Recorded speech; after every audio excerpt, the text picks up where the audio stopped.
ফাঁকা গুলি, সীমান্তে বিএসএফ এর বর্বরোচিত গুলি, ফের রক্তাক্ত বাংলাদেশি।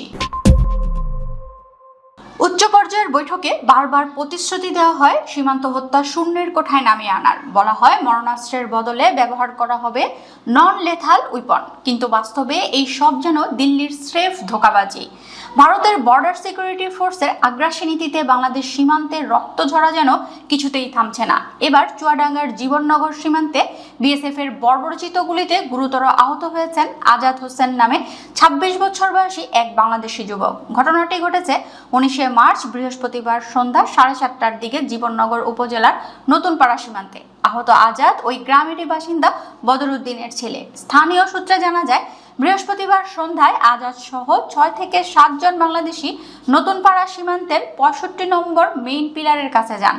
অভিযোগ রয়েছে তারা মাদকদ্রব্য আনার উদ্দেশ্যে ভারতের দিকে অগ্রসর হচ্ছিলেন। ঠিক তখনই ওপারের খেজুরতলা ক্যাম্পের টহলরত বিএসএফ সদস্যরা কোনো ধরনের পূর্ব সতর্কতা বা আটকের ন্যূনতম চেষ্টা ছাড়াই তাদের লক্ষ্য করে সরাসরি প্রাণঘাতী গুলি ছোড়ে।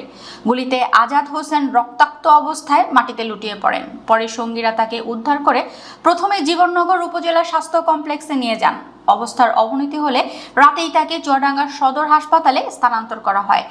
সদর হাসপাতালের জরুরি বিভাগের চিকিৎসক ডাক্তার তারেক জুনায়েদ জানিয়েছেন, আজাদের শরীরের বিভিন্ন স্থানে গুলির মারাত্মক ক্ষত রয়েছে। তাকে প্রাথমিক চিকিৎসা দিয়ে সার্জারি ওয়ার্ডে ভর্তি করা হয়েছে। এদিকে জীবননগর থানার ওসি সুলাইমান শেখ এক ব্যক্তির গুলিবিদ্ধ হওয়ার বিষয়টি শুনেছেন বলে জানলেও মহেশপুর ৫৮ বিজিবির পক্ষ থেকে এখন পর্যন্ত কোনো আনুষ্ঠানিক বক্তব্য পাওয়া যায়নি। আন্তর্জাতিক আইন অনুযায়ী সীমান্তে কেউ অবৈধ অনুপ্রবেশ বা চোরাচালানে যুক্ত থাকলেও তাকে গ্রেফতার করে আইনের হাতে সোপর্দ করার বিধান রয়েছে। কিন্তু ভারত বরাবরই সরাসরি গুলি চালানোর চরম অমানবিক পথ বেছে নেয়। কাঁটাতারে ঝুলে থাকা ফেলানী খাতুনের লাশ আজও বিশ্ব বিবেকের কাছে এক জ্বলন্ত প্রশ্ন। সীমান্তবর্তী মানুষের একটাই প্রশ্ন, আর কত বাংলাদেশের তাজা রক্ত ঝরলে থামবে বিএসএফ এর এই দানবীয় আগ্রাসন?